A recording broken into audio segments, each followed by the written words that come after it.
जय Hind and hello guys, स्वागत है आपका आपके अपने YouTube चैनल ज्ञानदे होस्ट में। और इस वीडियो में मैं आपको बताने वाला हूं स्टेट बैंक ऑफ इंडिया यानी कि SBI क्लर्क ऑनलाइन फॉर्म 2024-2025 के बारे में। गाइस वैसे तो मैं इसके फॉर्म फिलअप की वीडियो बना चुका हूं, बट जब मैं देख रहा हूं कि आपके सामने समय समय पर अलग अलग प्रॉब्लम्स इस फॉर्म को भरते समय आ रही है, तो मैं आपके लिए एक एक करके कमेंट का जो आंसर है वो करना थोड़ा पॉसिबल नहीं हो पाता, इसलिए स्पेशल वीडियो बना देता हूँ जहाँ पर आपके जो भी प्रॉब्लम्स आ रहे हैं, जो भी आपको सवाल है फॉर्म भरते समय, उनके आंसर मैं आपको करता हूं और अच्छे से बताता हूं कि कैसे आपको फॉर्म को भरना है। तो इसलिए वीडियो आपको पूरा देखना है, और अगर उसके बाद भी आपके मन में कोई सवाल कोई डाउट रह जाए तो आप कमेंट के माध्यम से पूछ लीजिएगा। इस वीडियो के अंदर आपको बताऊंगा कि फोटो साइन कैसे अपलोड करना होगा, मेनली वो आपको बताया जाएगा।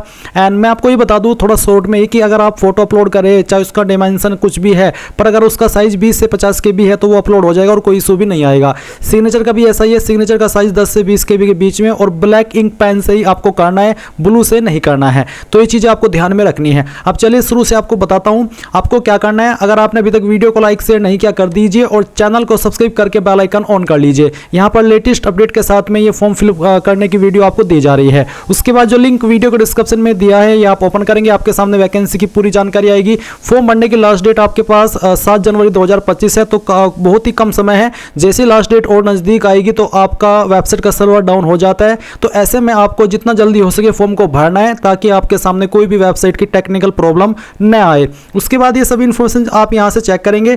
चेक करने के बाद इंपॉर्टेंट लिंक के सेक्शन से अप्लाई ऑनलाइन लिंक ओपन कर लेंगे। देन आपके सामने पोर्टल आएगा, जो कि मोबाइल के अंदर तभी ओपन होगा जब आप मोबाइल को लैंडस्केप मोड यानी कि ऐसे चलाएंगे जैसे कि आप कोई गेम खेलते हैं मोबाइल में या फिर वीडियो देखते हैं। उसके बाद जैसे ही आप ये वेबसाइट एक्सेस कर ले, ओपन कर ले, तो आप यहां पर आएंगे और click here for new version, इसके ऊपर क्लिक करेंगे। अब आपके सामने यहां पर कुछ ऐसा इंटरफेस आ चुका है। सबसे पहले आप यहां पर फर्स्ट नेम एंटर करेंगे, तो जो भी फर्स्ट नेम है वो यहाँ पर डाल दीजिए। फर्स्ट नेम को दोबारा डाल करके वेरीफाई कीजिए। अगर आपका मिडिल नेम है तो डाल दीजिए, नहीं तो खाली छोड़ दीजिए। एंड देन जो आपका लास्ट नेम है वो आप एंटर करेंगे। लास्ट नेम को दोबारा डाल करके वेरीफाई कर देंगे। अपना मोबाइल नंबर एंटर करेंगे जो कि वैलिड होना चाहिए। फिर इस नंबर को दोबारा डाल करके वेरीफाई कर देंगे। एंड देन अल्टरनेटिव नंबर, कोई अन्य नंबर आप देना चाहते तो आप यहाँ पर दे सकते हैं, नहीं तो आप चाहे तो इसको खाली भी छोड़ सकते हैं। फिर आप आपका ईमेल आईडी यहाँ पर एंटर करेंगे। ईमेल आईडी में @ से पहले जो आता है वही आपको डालना है, और उसके बाद में किस डोमेन पर है वो ईमेल आपको यहाँ पर बताना है। बेसिकली मान लीजिए अगर आपका ईमेल gmail.com पर है तो आप यहाँ पर @ से पहले इस सेक्शन में भर देंगे, और फिर यहाँ से gmail.com सेलेक्ट कर लेंगे। And then confirm email ID के अंदर आप अपनी कंप्लीट ईमेल आईडी डालेंगे, यानी कि कोई डोमेन नेम सेलेक्ट करने की आवश्यकता नहीं है। उसके बाद ये सिक्योरिटी कोड डालेंगे। सभी जानकारी चेक करने के बाद सेव एंड नेक्स्ट इसके ऊपर क्लिक करेंगे। अब गाइज आपका जो रजिस्ट्रेशन है वो हो जाएगा, और आपको रजिस्ट्रेशन नंबर एंड पासवर्ड की जानकारी आपके डिस्प्ले के ऊपर भी देखने को मिलेगी। साथ ही साथ आपको लॉगिन इन्फॉर्मेशन ईमेल और मैसेज के माध्यम से सेंड कर दी गई है, जो कि आपको सेफ रखनी है। अब आप यहाँ पर इस सेक्शन के अंदर फोटो और साइन अपलोड करेंगे। अगर मैं आपको सिंपल लैंग्वेज में बताऊं तो आप आपके फोटो का साइज 20 से 50 KB के बीच में रखिएगा, और जो सिग्नेचर का साइज है वो 10 से 20 KB के बीच में रखना है। तो आप चूज फाइल के ऊपर क्लिक करेंगे, और जहां पर भी फोटो फाइल है वो आपको सेलेक्ट करनी है, ओपन करना है। आपकी फाइल यहाँ पर आएगी। फिर आप आई confirm that this is my valid photo, इसके ऊपर क्लिक कर दीजिएगा। इसके बाद फिर आप सेम वे में आपका जो साइन है वो सेलेक्ट करेंगे। जैसे कि मैंने कहा इसका साइज 10 से 20 KB के बीच में होना चाहिए। तो फाइल सेलेक्ट कीजिए, ओपन कीजिए, आपका साइन भी यहाँ पर आ जाएगा। इसके बाद टिक करने के बाद आप नेक्स्ट के ऊपर क्लिक करेंगे। नेक्स्ट पर क्लिक करने के बाद में यहाँ पर गाइज आपको आपका सर्कल सेलेक्ट करना है। फिर आपको state you want to apply for, यानी कि किस स्टेट के लिए आप अप्लाई कर रहे हैं वो स्टेट आपको यहाँ पर सेलेक्ट कर लेनी है। इसके बाद में गाइज यहाँ पर आता है local language for language proficiency test, यानी कि जो भी स्टेट आपने सेलेक्ट किया है उस स्टेट की जो लोकल लैंग्वेज है वो आपको यहाँ पर देखने को मिलेगी।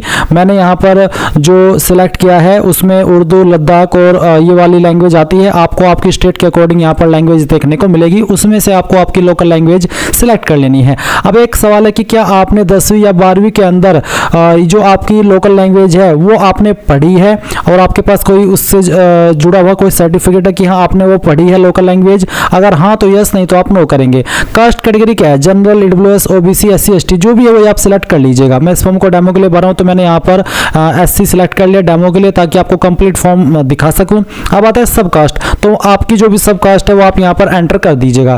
फिर एक सवाल है कि I confirm that I am in possession will produce, अगर आप EWS कैटेगरी कैंडिडेट है तो आप यहाँ पर इस वाले ऑप्शन के ऊपर टिक करके आपका EWS सर्टिफिकेट की अनुमति देंगे कि हाँ मैं मैं उसको प्रोड्यूस कर दूंगा टाइम आने पर। उसके बाद में आता है कि are you trained apprentice of SBI, यानी कि क्या आप एसबीआई के अप्रेंटिस है, आपने एसबीआई अप्रेंटिस की जो वैकेंसी आती है क्या उसमें अप्लाई किया था, अगर हाँ तो यस, नहीं तो आप नो करेंगे। फिर नीचे की तरफ आएंगे, एक सवाल है कि क्या आप विकलांग और आपकी विकलांगता 40% या उससे ज़्यादा है, अगर हाँ तो यस, नहीं तो यहाँ पर भी आप नो कर देंगे। अगर आप नो करते आप नहीं है तो ये बाकी के ऑप्शन एक्टिव नहीं होंगे, अगर आप है तो आपको इनको आंसर यस नो में करना होगा।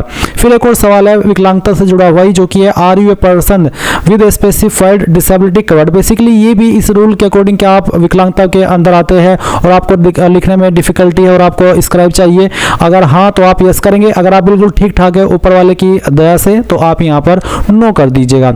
उसके बाद में गाइज आप नीचे की तरफ आएंगे तो आपसे पूछा religion to which you belong, आपका रिलीजन क्या है वो आप सिलेक्ट कर लीजिएगा। फिर यहाँ पर आता है do you belong to religious minority community, क्या आप रिलीजियस माइनॉरिटी कम्युनिटी से आते हैं, बिलोंग करते हैं, अगर हाँ तो यस, नहीं तो आप नो करेंगे।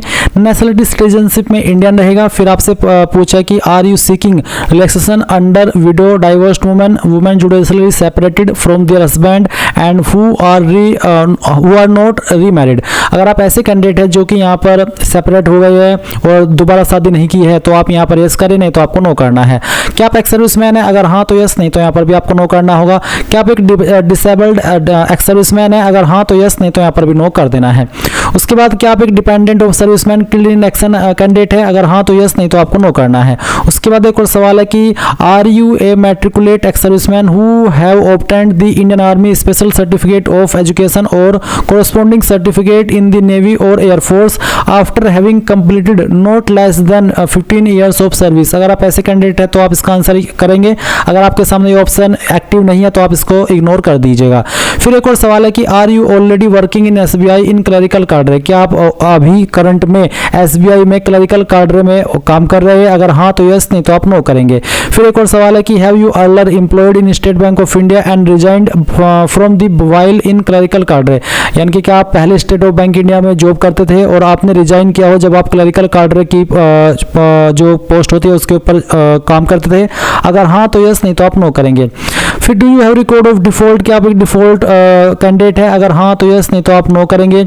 उसके बाद में यहाँ पर अगला ऑप्शन है कि is are these adverse report regarding character moral turpitude, यानी कि क्या आपके ऊपर कोई इंक्वायरी हुई है या फिर आपका कैरेक्टर सही नहीं है, अगर आप ऐसे कैंडिडेट है कि आपके ऊपर एडवर्स रिपोर्ट है कैरेक्टर को लेकर के, अगर हाँ तो यस, नहीं तो आप नो कर दीजिएगा। अगर आपका रिकॉर्ड बिल्कुल साफ है हर तरीके से तो आप नो कर दीजिए इस वाले ऑप्शन में। फिर पूछा कि आप कौन सी स्टेट के अंदर आपका एग्जाम सेंटर रखना चाहते हैं, वो आपको यहाँ पर सेलेक्ट कर लेना है। आपको यहाँ पर काफ़ी सारे ऑप्शन मिलेंगे, मुझे सिर्फ यही दिखाई दे रहा है क्योंकि मैं लद्दाख रीजन से अप्लाई कर रहा हूँ। इसके बाद गाइज यहाँ पर स्टेट कोड आ जाएगा। उसके बाद फिर आप यहाँ पर जो आपका मेन एग्जाम सेंटर है वो कहाँ पर रखना चाहते हैं उसकी जो सिटी है वो सिलेक्ट कर लेंगे। फिर यहाँ पर मेन एग्जाम का जो सेंटर है वो आप सिलेक्ट करेंगे। फिर यहाँ पर आता है I intend to bring the following ID, तो आप यहाँ पर इसके ऊपर टिक करके बताइए कि इनमें से मैं कौन सी आईडी एग्जाम सेंटर पर ले जाना चाहता हूँ जब मेरा एग्जाम होगा। तो कोई भी एक आईडी आप सेलेक्ट कर लीजिए आपकी चॉइस के अकॉर्डिंग और फिर उस आईडी का जो भी नंबर है वो यहाँ पर डाल दीजिए। फिर आता है kindly indicate medium of paper in preliminary and main exam में। प्रीलिमिनरी और मेन एग्जाम के अंदर आप किस लैंग्वेज में पेपर देना चाहते हैं वो आपको सेलेक्ट कर लेना है, English and Hindi, English and Urdu, जो भी आप रखना चाहते हैं वो आप चॉइस के अकॉर्डिंग अपनी सेलेक्ट कर सकते हैं। उसके बाद आती है पर्सनल डिटेल, तो जो डेट ऑफ बर्थ है वो आप सेलेक्ट करेंगे, पहले डे, फिर आपका जो भी मंथ है वो, और उसके बाद में आपका ईयर।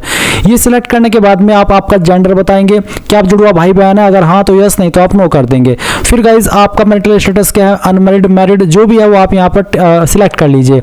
उसके बाद आप यहाँ पर फादर का फर्स्ट नेम डालेंगे, फादर का मिडिल नेम डालेंगे, लास्ट नेम डालेंगे। इसी प्रकार से मदर का फर्स्ट नेम, मिडिल नेम और लास्ट नेम डाल देंगे।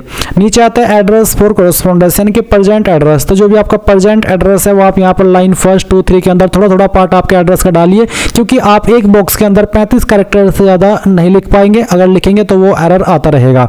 उसके बाद जो भी आपकी डिस्ट्रिक्ट है उस डिस्ट्रिक्ट का नाम आपको यहाँ पर एंटर करना है एंड देन यहाँ पर जो आपकी स्टेट है वो सिलेक्ट कर लेनी है। फिर आपका जो पिन कोड है वो भी आपको डाल देना है। अब अगर आपका प्रेजेंट एड्रेस और परमानेंट एड्रेस एक ही है, अलग अलग नहीं है, तो आप इस बॉक्स के ऊपर टिक कर दीजिएगा। अगर अलग अलग है तो अनटिक करके अलग से भर सकते हैं। उसके बाद आप किस एड्रेस के ऊपर अपनी एप्लीकेशन फीस की जीएसटी इनवॉइसिंग यानी कि जो फीस रिसिप्ट है वो सेंड करना चाहते हैं। अगर आप SC/ST OBC है, सॉरी अगर आप जनरल OBC है तो आप सेलेक्ट कर लेंगे। SC/ST के लिए कोई फीस नहीं है, इसलिए यहाँ पर नील आ रहा है। अब आप यहाँ पर नीचे की तरफ आएंगे और सेव एंड नेक्स्ट के ऊपर क्लिक करेंगे। अब गाइज गाइज यहाँ पर आपके सामने एजुकेशनल क्वालिफिकेशन का सेक्शन आ चुका है। तो आप सबसे पहले यहाँ पर ग्रेजुएशन या फिर उसके बराबर की योग्यता के अंदर बताएंगे कि आपने वो पास कर लिया है या अभी आप कर रहे हैं। अगर पास कर चुके तो आप पास सेलेक्ट करेंगे। फिर आपको बताने कि आपके इनमें से कौन सा स्ट्रीम है या सब्जेक्ट है, अगर है इनमें तो सिलेक्ट कर ले, नहीं तो अदर्स के ऊपर क्लिक करके खुद से अपने डिग्री सब्जेक्ट स्ट्रीम का नाम यहाँ पर दे सकते हैं। उसके बाद में आपका कॉलेज या यूनिवर्सिटी कौन सा है वो आप यहाँ पर एंटर कर दीजिएगा। जो भी है अगर आप यहाँ पर लिस्ट में देख पा रहे तो लिस्ट से सिलेक्ट कर ले, अगर लिस्ट में नहीं आ रहा है तो खुद से आप अपनी कॉलेज या फिर यूनिवर्सिटी का नाम यहाँ पर दे दीजिएगा। डेट ऑफ पासिंग क्या आता है, पहले डेट, फिर आपका मंथ और उसके बाद में जो भी ईयर है वो आप यहाँ पर सिलेक्ट कर लीजिएगा।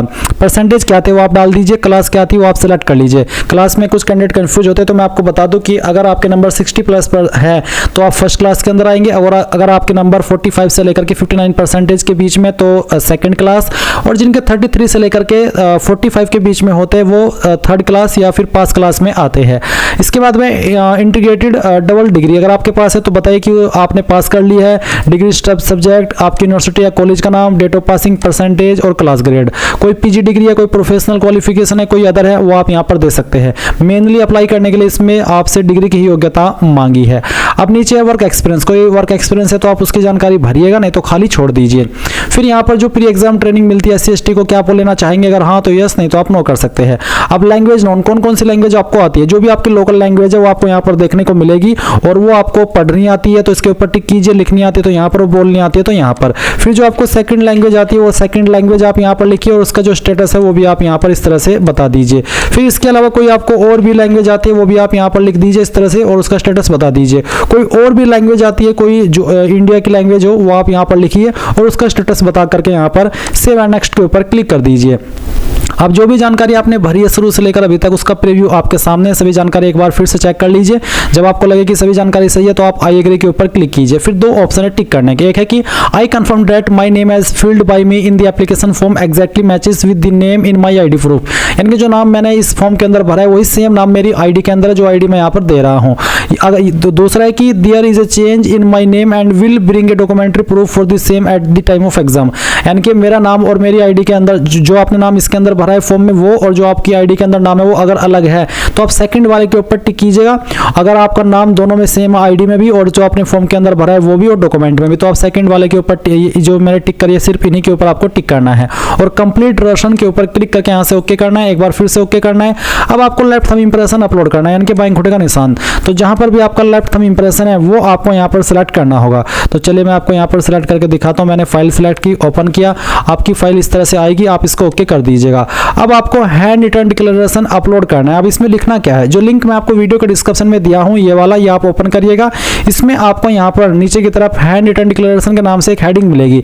ये जो लाइन लिखी गई है सेम लाइन आपको ब्लैंक पेपर यानी कि कोरे कागज के ऊपर लिखनी है, और आई के सामने जो नेम ऑफ द कैंडिडेट है यहाँ पर आपको आपका नाम लिखना है। डेट ऑफ बर्थ की जगह पर अपनी डेट ऑफ बर्थ जो आपने फॉर्म के अंदर भरी है और बाकी लाइन सेम, और फिर नीचे साइन भी कर देना ताकि ऑथेंटिक लगे। और फिर गाइज ये फाइल आपको यहाँ पर इसमें अपलोड करनी है। तो आप यहाँ पर हैंड रिटन डिक्लेरेशन के ऊपर क्लिक करेंगे और जो भी आपकी फाइल है वो सिलेक्ट करेंगे। साइज 100 KB से कम हो, उससे ज़्यादा होगा तो अपलोड नहीं हो पाएगा। फिर आप ओके कर देंगे। उसके बाद आप यहाँ पर ये जो कैप्चा कोड है वो एंटर करिएगा। ये एंटर करने के बाद में सेव एंड नेक्स्ट कीजिए, यहाँ से ओके कीजिए, और ओके करने के बाद आपका फॉर्म सबमिट हो जाएगा। जो कैंडिडेट इस फॉर्म को जनरल OBC से भर रहे हैं उनके सामने पहले पेमेंट का पेज आएगा। जब वो अपनी एप्लीकेशन फीस जमा कर देंगे तभी जाकर के वो अपने फॉर्म का फाइनल प्रिंट आउट ले पाएंगे। आप प्रिंट एप्लीकेशन के ऊपर क्लिक करके यहाँ से अपने फॉर्म का प्रिंट ले सकते हैं। अगर प्रिंटर नहीं है अभी तो PDF के रूप में सेव कर लीजिए और बाद में प्रिंट करा लीजिएगा। इस तरह से गाइज आप लोग SBI क्लर्क ऑनलाइन फॉर्म 2024 भरेंगे। आई होप ये प्रोसेस आपको पसंद आया होगा। So thanks for watching. जय हिंद।